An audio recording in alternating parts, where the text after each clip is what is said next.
Tractor Guy's Garage. I know I haven't posted in several years about the various updates and the 4x4 swap that was planned on the old brown truck. Obviously this is not the same truck that you saw in that video, so I figured I should probably give you all a little bit of an update as to what's been going on, where that truck is, and how this big blue truck got here. So it started off with, and I'll put in some pictures here in the video as you can kind of see what I'm talking about. That truck was a 1995 Ford F-150. It was brown and copper. It was a two-wheel drive truck with a 5.8 liter V8 and an automatic. That was my first truck that I bought when I was 15 turning 16 years old. And it was a good truck to first drive. It had no rust. It was an Arkansas truck.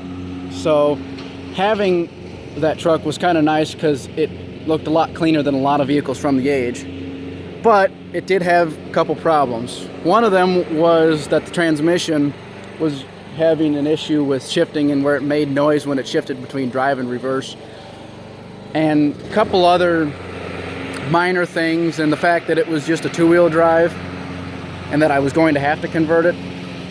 I started to realize that at that time my skill level quite wasn't there to do what I felt at the time was a very major upgrade or a very major change. So about a year later I was on Craigslist trying to find a truck that would either be a good parts truck or that I could actually just start driving and use it as my new truck. So I went online and I actually found another 1995 F-150, but this truck was a four-wheel drive. So I went and checked that truck out and bought it. Being a four-wheel drive, it had quite a bit of rust, as you'll see in some of these pictures.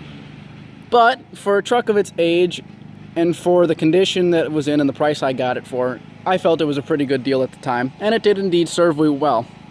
But it had a couple of things that I didn't really know at the time, and as I started to learn about these trucks and learn the different features and the different problem areas that they have, I started to realize some of the stuff that was wrong with it. One of them was the fact that these trucks don't necessarily come with tow packs. So like my truck here was a factory tow pack truck, which means it has the receiver hitch here that I have just a hitch plug in right now, but I have the factory receiver hitch in it. You can kind of see it up in there, and the factory trailer brake or the factory trailer plug, and it's a 7-wire plug. When I bought the truck, it just had a little a little 4-wire plug dangling out from behind the bumper, and the hitch was not a very good hitch. I thought it was, it made sense, maybe it was just something that had been done afterwards or whatever. But that truck was, as it turned out, not a factory tow pack truck. What that meant was that it also had less springs in it. So you can see here, this truck being a factory tow pack, it also being a 250, not a 150, but it had only about half that number of springs. They weren't as thick either. And as a result, when I tried to use the truck to haul landscape materials, which is, I do landscape work for my job, so trying to use it to haul landscape stuff, it could barely haul anything just because the springs could not hold the weight. Also, when I tried to tow anything with it, it really became apparent that it had something wrong with it. When one night I had a short in the trailer and it blew out all the lights in the truck. Obviously the trailer lights and the truck lights are supposed to be on separate circuits, as I found out. So it was that in combination with several other problems. I started realizing that the truck was not as good as I had originally thought. It had a little more rust than I thought too, mainly in the bed. For anybody that knows these trucks, you'll know that a couple problem areas are down here on the bottom of the bed, up here along the wheel arch, and then the cab corners and the rockers tend to rust out, and then the fender heel here and up on this wheel arch are all big problem areas on these trucks. And of course, when I bought the truck, I didn't realize it as much, because this fender and the one on the driver's side too, both looked in great shape. The driver's rocker panel was the one thing that I knew it obviously had a major rust problem here. I've since replaced it, but it basically right in here was missing. It was all rotted away, and it was in major need of repair. So I went through, and that was kind of the first area that I started doing body work to. I fixed the rockers, I fixed the cab corners, and I did some floor pan work too because it needed it on the driver's side. And after that, I was pretty happy with the truck. It was a good running, driving truck. I also rebuilt the engine in it because it needed a head gasket on the, I believe it was the driver's side bank, I believe.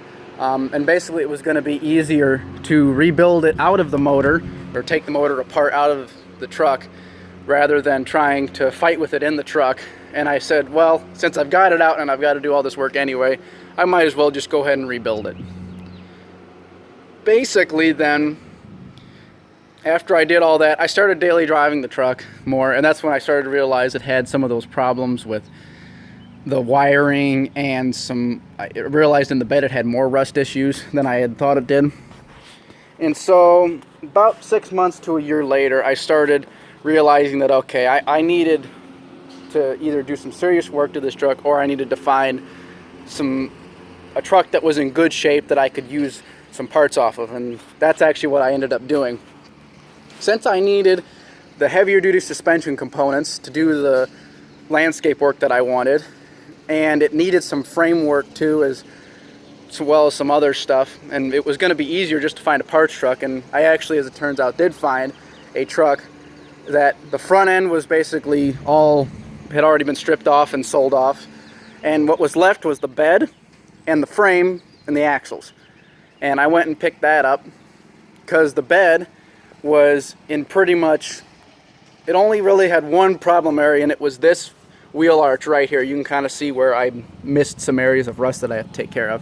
And then the other area was down on the back here. It had a little hole here that I fixed, and this little area here that I still haven't got to yet.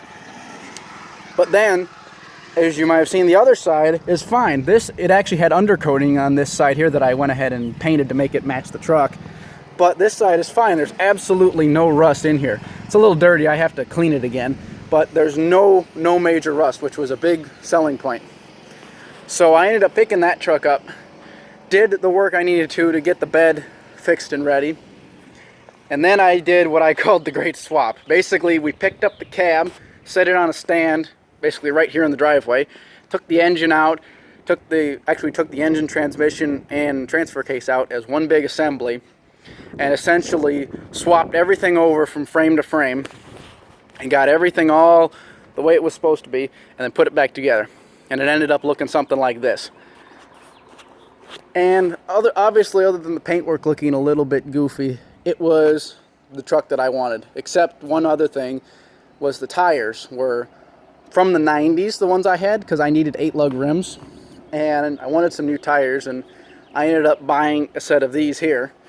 These are General Grabber ATXs. I got these actually when they had just first come out, and I got a pretty good deal on them. They are 315/70 by R17s. They're basically a 35 by 12.5 by 17 tire. It was actually going to be about $200 cheaper to get these tires in the new metric tire rating system than to get the same exact tire but just with the inch tire rating system.